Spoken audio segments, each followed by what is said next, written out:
오늘 은혜 받으실 말씀은 사도행전 2장 1절에서 4절까지 말씀입니다. 사도행전 2장 1절에서 4절까지 말씀을 다 같이 봉독하겠습니다.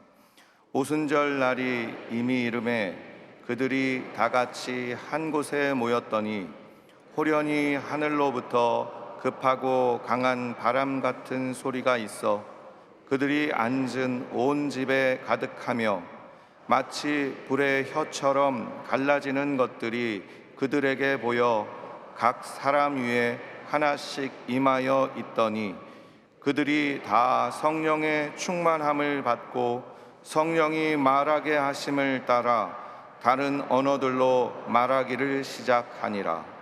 아멘. 인사 나누겠습니다. 오늘은 참으로 좋은 날입니다. 우리 모두에게 좋은 일이 일어납니다.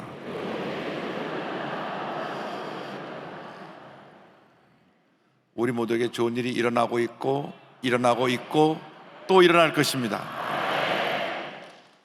왜냐하면 우리 마음 가운데 예수님이 계시기 때문입니다. 예수님이 계신 사람들은 모든 일이 주님 안에서 잘 될 수밖에 없습니다.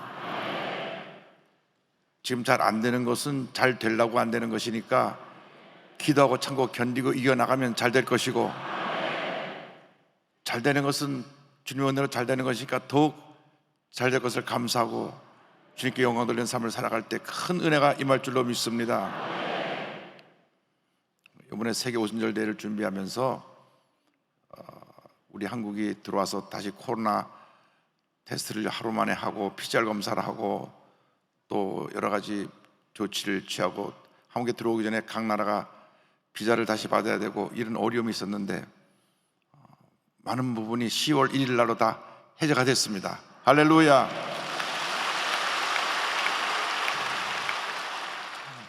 너무 늦게 해제가 돼서 등록한 분들이 많이 못 오시긴 했지만 지금도 계속 비자를 받고 들어오고 계십니다. 하나님께서 이번 성에 큰 은혜를 줄 줄로 믿습니다. 오순절 대회를 준비하면서 오늘 사도행전 2장 1절로 4절 말씀 가지고 오순절 성령 강림 같은 제목으로 함께 말씀의 은혜를 나누기 원합니다. 제목 한번 크게 따라해 주시기 바랍니다. 오순절 성령 강림. 오순절 성령 강림. 제26차 세계 오순절 대회가 12일 개막이 됩니다.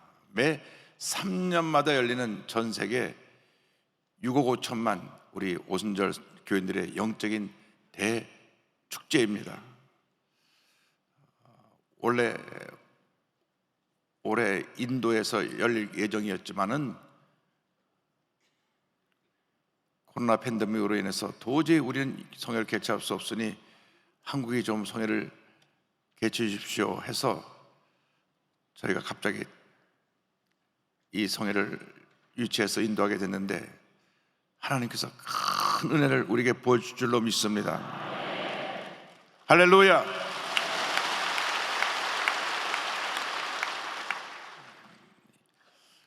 오순절이란 무엇입니까? 원래 오순절은 추수절기입니다. 유대인들이 6월절이 지난 안식일 다음 날 곧 주일로부터 50일째 되는 날 지키는 성회입니다. 구약에서는 이날 수확한 밀의 첫 곡식단을 하나님께 바치는 추수절기였고 후대에 이르러서는 시내산에서 율법을 수여받은 기념일로 겸하여 지켰습니다. 예수님께서 승천하시고 나서 열흘 만에 오순절날 성령이 임하신 것입니다. 성령 강림으로 교회가 탄생되었습니다. 그날 하루 말씀 듣고 예수님을 영접한 사람이 남자로만 3,000명입니다. 하나님께서 성령을 물붓듯이 부어주심으로 말미암아 폭발적인 교회 부흥의 역사가 일어나게 된 것입니다. 구약의 오순절날이 율법을 받은 날이며 첫 열매를 받은 날이었다고 하면 신약의 오순절은 율법 대신 은혜의 성령을 받은 날이고 그 첫 열매로 교회가 탄생한 날인 것입니다. 그런데 2000년 전 오순절날 성령의 강림하실 때 그 현상을 보니까 바람과 불과 방언의 현상이 나타났습니다. 먼저 바람 같은 성령에 대해서 함께 생각해 보기 원합니다. 2장 2절입니다. 홀련히 하늘로부터 급하고 강한 바람 같은 소리가 있어 그들이 앉은 온 집에 가득하며, 성경 말씀합니다. 바람이라고 하는 것은 히브리 원어로 루아흐라고 하는데, 하나님의 영, 성령, 생기, 바람, 호흡, 숨 다 똑같은 원어입니다. 루아흐. 그날 온절 마가다라 밤에 루아흐, 하나님의 영이, 하나님의 바람이 불어온 것입니다.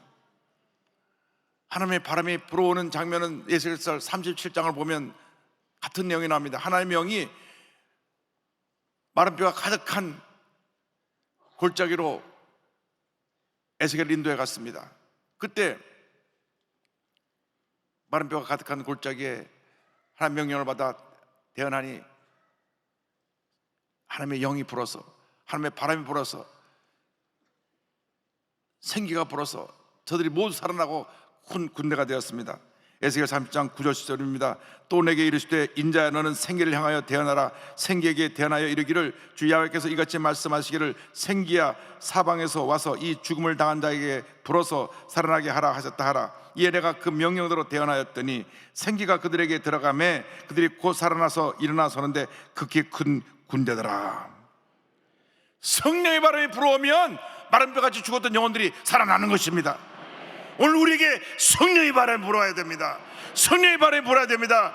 주여 성령의 바람이 이 자리에 불어오게 하여 주옵소서. 우리 마음 가운데 성령의 바람이 불어오게 하여 주옵소서. 이 교회에 성령의 바람이 불어오게 하여 주옵소서. 우리 대한민국에 성령의 바람이 불어오게 하여 주시옵소서. 태풍이 불고 지나가면 피해도 있지만 강한 바람으로 말미암아 혼탁한 공기가 다 사라져 버립니다. 오염된 공기가 다 사라져버리는 것입니다. 마찬가지로 성령의 바람이 불어올 때 혼탁해진 우리 마음에 있는 모든 더러운 것이 다 사라져버리고 주의 은혜와 축복이 임하게 되는 것입니다. 주여 우리 마음에 성령의 바람이 불어오게 하여 주옵소서. 그래서 우리 마음에 성령의 바람이 불어와서 우리 마음에 있는 염려 거지거지 떠나가 버리고 주님의 은혜와 축복과 기쁨이 넘쳐나게 하여 주옵소서. 원망과 불평이 사라지고 감사가 넘쳐나게 하여 주옵소서. 이 성령의 바람이 우리 마음 가운데, 우리 가정에, 우리 교회에, 우리 대한민국에 불어와서 이 사회를 변화시키고 하나님의 위대한 기적을 나타내게 하여 주시옵소서. 지금 경제가 너무 어렵습니다. 젊은이들이 목적을 상실하고 목숨을 끊고 있습니다. 지난 9월 말까지 30대에 이르는 젊은이들이 5천 명이나 목숨을 끊었습니다. 큰 충격입니다. 월급을 가지고 살아도 집을 못 산다는 걸 깨달았기 때문에 그래서 돈을 모으기 시작했습니다. 그래서 이 돈을 모아서 내가 집을 사겠다. 그래갖고 돈을 모은 돈을 주식에 투자도 하고 가상화폐 투자도 하고 투자를 했는데 이것이 폭락하니까 그들이 삶의 목적을 잃어버렸습니다. 예수님이 삶의 목적이 돼야 되는데 집이 삶의 목적이 되다 보고 한 번에 무언가 큰 거를 얻으려고 하다 보니까 그것을 놓쳐버리고 나서 그들은 허다감에 빠져 자기의 목숨을 포기하고 절망에 처한 현실을 그렇게 마무리하고 말게 된 것입니다. 그들이 일찍 예수를 믿었더라면, 성령의 바람이 그 마음에 불어왔더라면 그러한 잘못된 선택을 하지 않았을 것입니다. 이 세상에 있는 것은 있다가도 없고 없다가도 생기는 것인데 이 세상의 것이 목적이 되면 안 됩니다. 우리 삶의 유일한 목적은 첫째도 예수님, 둘째도 예수님, 마지막도 예수님이 되어야 하는 것입니다. 성령의 바람이 불어와서 우리 마음에 있는 절망이 떠나가고 희망이 넘쳐나고 기쁨이 넘쳐나고 감사가 넘쳐나게 하여 주옵소서. 이 시간 우리의 마음 가운데 성령의 바람이 불어오게 하여 주옵소서. 성령의 바람이 불어와야 되는 것입니다. 정치가 우리 문제를 해결하지 못합니다. 아무리 정권이 바뀌어도 밤낮 제대로 걸음을 하고 있는 것입니다. 성령의 바람이 불어와야 정치도 안정되고, 성령의 바람이 불어와야 경제도 안정되고, 성령의 바람이 불어와야 사회 모든 문제가 해결되는 것입니다. 인간의 노력으로 이 사회가 달라지지 않습니다. 성령의 바람이 불어와야 저 우크라이나의 전쟁도 끝나고, 성령의 바람이 불어와야 저 북한이 핵을 포기하고, 성령의 바람이 불어와야 모든 문제가 해결되는 것입니다.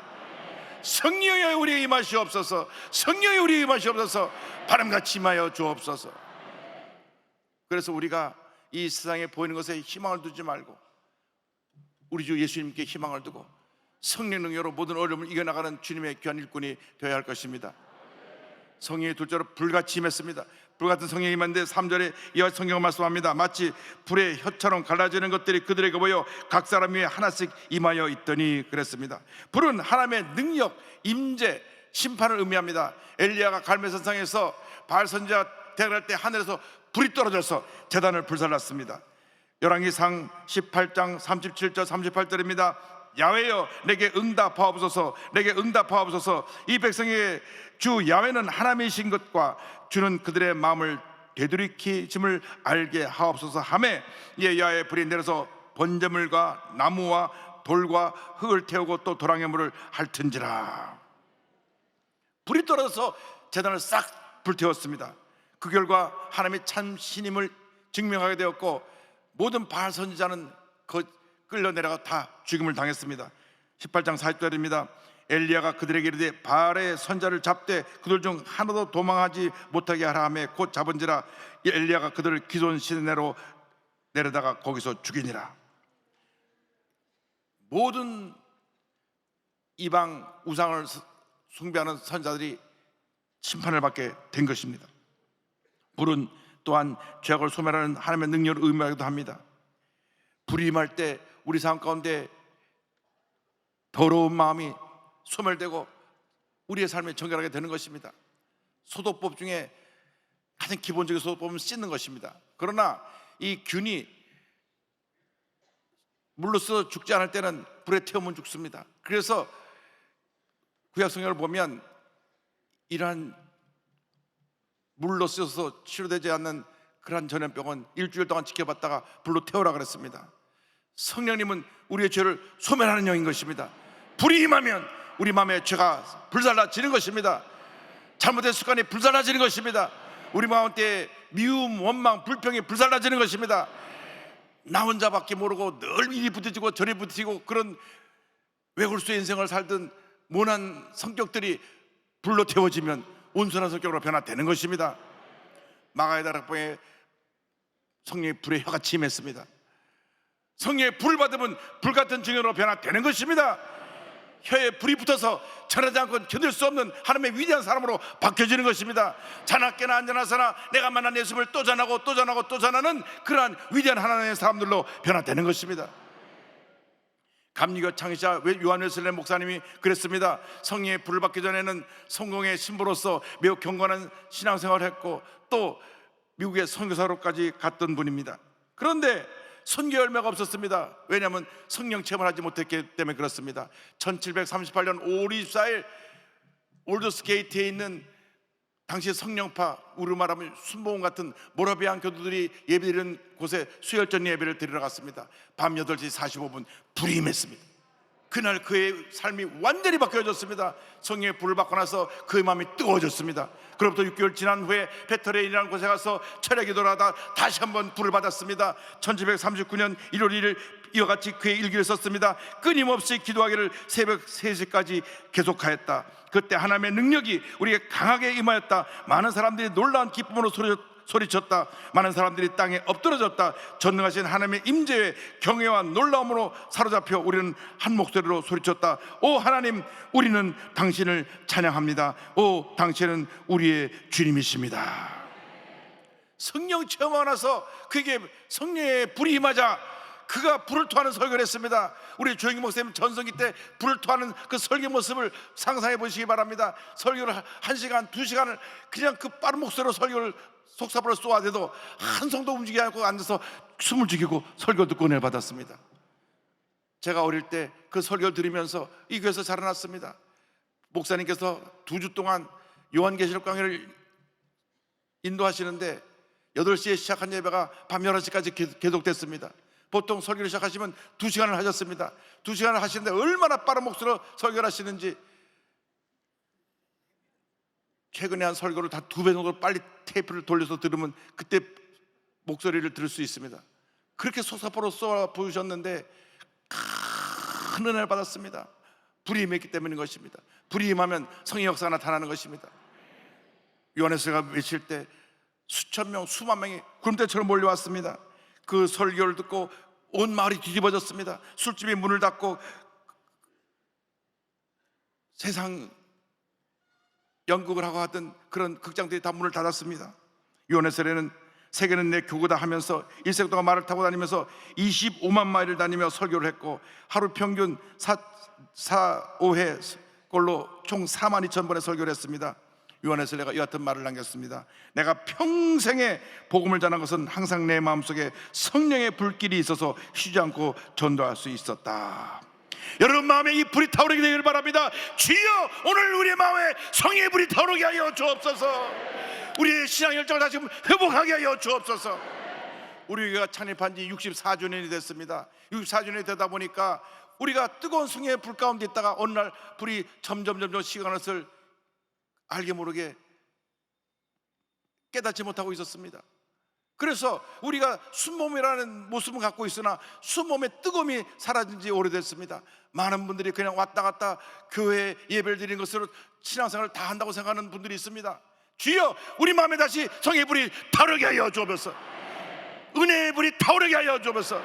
주님의 기쁨이 차오 넘쳐나게 하여 주옵소서. 감사가 넘쳐나게 하여 주옵소서.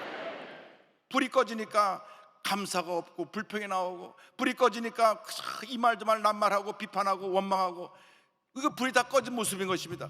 불이 타오르면 우리에게는 기쁨과 감사만 넘쳐나게 되는 것입니다. 주여, 이 불이 우리가 다시 타오르게 하여 주옵소서. 저 불광동 시절에, 저 서대문 시절에, 저 여의도 초기 시절에 그 뜨거운 성의 불길이 오늘 우리 마음 가운데 타오르게 하여 주옵소서.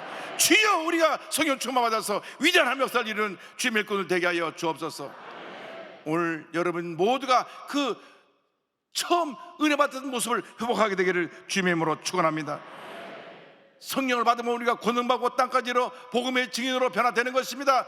오직 성령이 너에게 임하시면 너희가 권능을 받고 예루살렘과 온 유대와 사마리아와 땅까지로 내 증인이 되리라 하시니라. 내 증인이 되리라. 내 증인이 되리라. 내 증인이 되리라. 여러분, 예수님의 증인으로 살아야 됩니다. 자나깨나 안전하사나 우리가 가는 곳에 예수님이 나타나야 되는 것입니다. 그런데 우리는 지금 사회로부터 많은 비난을 받고 있습니다. 저 사람 예수 믿는 사람 맞아? 왜 예수 믿는 사람 하면서 절에 함부로 소리 지르고 성질을 내고 그래? 저 사람 예수 믿는 사람 맞아? 예수 믿는 사람 어떻게 사기치고 그래? 저 사람 예수 믿는 사람 맞아? 어떻게 다른 사람과 똑같이 죄를 짓고 그래서 감옥에 갈 수가 있어? 이런 말을 듣습니다. 이것은 우리의 마음에 성의 불이 꺼지고 난 다음 다가온 현상인 것입니다. 주여, 우리 마음에 불이 다시 타오르게 하여 주옵소서. 우리 열정을 다시 회복하게 하여 주옵소서. 우리 마음에 은혜의 불이 다시 타오르게 하여서 넘치는 은혜로 감사로 나가는 우리 모두가 되게 하여 주시옵소서. 우리 생각이 바뀌어지게 하여 주옵소서. 원망을 피해서 절대 긍정 절대 감사로 바뀌어지게 하여 주옵소서. 늘 감사하고 늘 기뻐하고 주님을 찬양하며 살아가는 우리 모두가 되게 하여 주시옵소서. 성령의 불을 받으시기 바랍니다. 성령의 불을 받으면 우리에게 방언이 임합니다. 2장 4절입니다. 그들이 다 성령의 충만함을 받고 성령의 말하게 하심을 따라 다른 언어들로 말하기를 시작하니라. 창세기 11장을 보면 언어가 하나였습니다. 그때 언어가 하나일 때 저들이 교만해서 하나님처럼 높아지려고 했습니다. 창세기 11장 4절 보니까 이와 같이 말씀합니다. 또 말하되 자 성읍과 탑을 건설하여 그 탑 꼭대기를 하늘에 닿게 하여 우리 이름을 내고 온 지면에 흩어짐을 면하게 하자 하였더니, 그래서 저들이 높이 탑을 땄습니다. 하나님 보시고 저들의 교만함을 아시고 저를 심판하셔서 언어를 혼잡하게 하셨습니다. 11장 7절 8절입니다. 자 우리가 내려가서 거기서 그들의 언어를 혼잡하게 하여 그들이 서로 알아듣지 못하게 하자 하시고, 여호와께서 거기서 그들을 온 지면에 흩으셨으므로 그들이 그 도시를 건설하기를 그쳤더라. 그래서 바벨탑 사건 이전에는 전 세계 언어가 하나였는데 이 사람들의 그 교만으로 말미암아 언어가 다 갈라져서 지금 전 세계로 다른 언어들을 가진 사람들끼리 모여 그 지역에서 살게 된 것입니다. 그때 바벨탑을 짓지 않았다면 우리가 통역도 필요 없고 이렇게 각 나라 갈 때마다 다른 말로 우리가 대화해야 될 필요가 없는데, 그때 바벨탑 사건으로 말미암아 언어가 나눠진 것입니다. 그런데 오순절날 성령 감을 하실 때에 7개 지역에서 모여온 저들에게 성령이 임할 때 성령으로 말미암아 다 한 언어로 하나님을 찬양하게 했습니다. 할렐루야. 성령을 우리를 하나 되게 만드는 것입니다. 성령은 우리 입술을 하나님을 찬양하는 입술로 바꿔주는 것입니다. 성령을 받기 전에는 우리가 우리 입술로 남을 저주하고 불평하고 원망했지만 성령을 받고 난 다음 우리의 언어가 달라져서 우리가 긍정적인 고백을 하고 남을 살리고 치료하고 회복시키는 은혜를 전하는 입술로 바뀌어지고 그러한 고백을 하게 되는 것입니다. 주여, 우리의 성령이 임하여서 우리 입술이 거룩해지게 하여 주옵시고 거룩한 고백을 하게 하여 주옵시고 절대 긍정의 고백을 하는 우리 모두가 될 수 있도록 은혜 내려 주시옵소서. 성령이 임해서 우리의 혀를 잡아 우리를 방언으로 기도하게 하면 이 방언 기도가 하나님 앞에 더 깊은 은혜 가운데로 이끌어갑니다. 고린도서 14장 2절입니다. 방언을 말하는 자는 사람에게 하지 아니하고 하나님께 하나니 이는 알아듣는 자가 없고 영어로 비밀을 말함이라. 우리가 기도하고 또 기도하고 또 기도할 때 수의 성령 안에서 방언으로 기도할 때 하나님께서 그 영어로 기도하는 그 기도를 들으시고 응답해 주시는 것입니다. 우리는 어찌 기도할 바를 알지 못하지만 우리가 방언으로 간절히 기도할 때 성령께서 우리 마음을 감동시켜 주시고 성령께서 우리를 대신하여 하나님께 우리의 손을 아뢰 주시는 것입니다. 로마서 8장 20절입니다. 이와 같이 성령도 우리의 약함을 도우시나니 우리는 마땅히 기도할 바를 알지 못하나 오직 성령이 말할 수 없는 탄식으로 우리를 위하여 친히 간구하시느니라. 할렐루야. 우리의 언어가 달라지게 되길 바랍니다. 우리의 언어가 달라지게 되길 바랍니다. 성령 받고 우리의 언어가 달라지고 방언하고 기도하면서 우리의 기도가 깊어지고 하나님의 능력이 우리를 통해서 나타나야 되기를 바랍니다. 주여, 우리에게 성령으로 충만케 하여 주셔서 성령으로 우리가 기도하고 주님 앞에 감사하고 찬양하여 하나님의 위대한 역사를 체험하는 우리 모두가 되게 하여 주시옵소서. 고린도서 14장 15절입니다. 그러면 어떻게 할까? 내가 영어로 기도하고 방언 기도를 말합니다. 또 마음으로 기도하며 내가 영어로 찬송하고 또 마음으로 찬송하리라. 우리가 방언으로 기도하면 영어로 하나님께 기도하고 또 내 마음으로 또 기도하게 해서 이중 기도가 주님께 올라갑니다. 사도 바울은 누구보다도 방언을 많이 말했던 것을 감사했습니다. 고린도전서 14장 18절입니다. 내가 너희 모든 사람보다 방언을 더 말함으로 하나님께 감사하노라. 제가 만나는 모든 교회 지도자들이 지금은 장로교, 감리교, 성결교, 침례교 구분 없이 다 성령 받고 방언 말하는 사람들입니다. 그래서 부흥하는 교회 목사님 얘기를 들어보니까 분명히 장로교 목사님인데 제가 오살의 기도에서 기도하다 성령 받고 방언한 후에 내 운명이 바뀌어졌습니다. 여기도 문교회 와서 예배드리러 가다 성령 받고 방언함으로써 내 운명이 바뀌어졌습니다. 성령 받고 방언함으로써 삶이 달랐다고 고백하는 간증을 많이 들었습니다. 여러분, 우리의 기도에 다시 방언의 역사가 나타나야 되는 것입니다. 많은 사람들이 방언 기도의 중요성을 잃어버렸습니다. 기도하지 않고 신앙생활합니다. 그러니까 신앙이 무기력합니다. 자주 시험에 듭니다. 자주 넘어집니다. 그 이유는 우리가 기도하지 않기 때문에 그러한 모습을 나타내는 것이고, 그 이유는 우리가 주님 앞에 간절히 엎드려 기도하고 방언으로 기도하지 않기 때문에 그 같은 능력이 나타나지 않는 것입니다. 우리가 오늘 그 기도를 회복해야 됩니다. 오순절날 마가다락방에 성령이 바람같이 불같이 생수같이 임한 것처럼 우리에게 성령이 임해야 되는 것입니다. 유명한 신학자 존 스타트가 말했습니다. 성령과 연합이 없으면 주님과의 진정한 교제가 이루어질 수 없고 성령의 열매를 떠나서는 그 그리스도를 닮은 성품을 지닐 수 없으며 그분의 권능 없이는 효과적인 증거를 할 수 없다. 호흡이 없는 육체는 시체인 것과 마찬가지로 성령이 없는 교회는 죽은 것이다. 성령이 없는 교회는 죽은 것이다. 성령 충만하지 않는 성도는 죽은 성도입니다. 여러분 지금 죽어 있습니까? 살아 있습니까? 여러분이 하실 것입니다. 성령의 불을 받으시기 바랍니다. 성령의 바람이 불어오게 되기를 바랍니다. 여러분 마음이 다시 주 앞에 살아나서 방언을 말하며 기도하며 능력받아 하나님의 영광 가운데 귀하게 쓰임받는 주님의 일꾼들이 다 되시기를 주님으로 축원합니다. 축원합니다. 축원합니다. 기도하겠습니다. 사랑과 은혜와 자비가 무한하신 하나님 아버지, 우리가 성령으로 충만하지 못해서 우리 삶의 절망과 고통과 괴로움이 우리를 뒤덮고 짓눌렀습니다. 늘 시험되고 낙심하고 넘어지고 원망하고 불평하고 상처받는 삶을 살았습니다. 성령 충만이 떠났기 때문에 우리에게 다가온 결과인 것입니다. 주님 용서하여 주옵소서. 살았다 하나 죽은 자로다 그 같은 모습으로 살았던 저희들을 용서하여 주옵소서. 오늘 우리가 다시 성령으로 재충만하여 우리의 심령이 살아나게 하시고 변화되게 하시고 치료받고 회복되게 하여 주셔서 위대한 하나님의 사람으로 남은 여생 쓰임받게 하여 주옵소서. 예수님의 이름으로 기도 올리옵나이다. 아멘.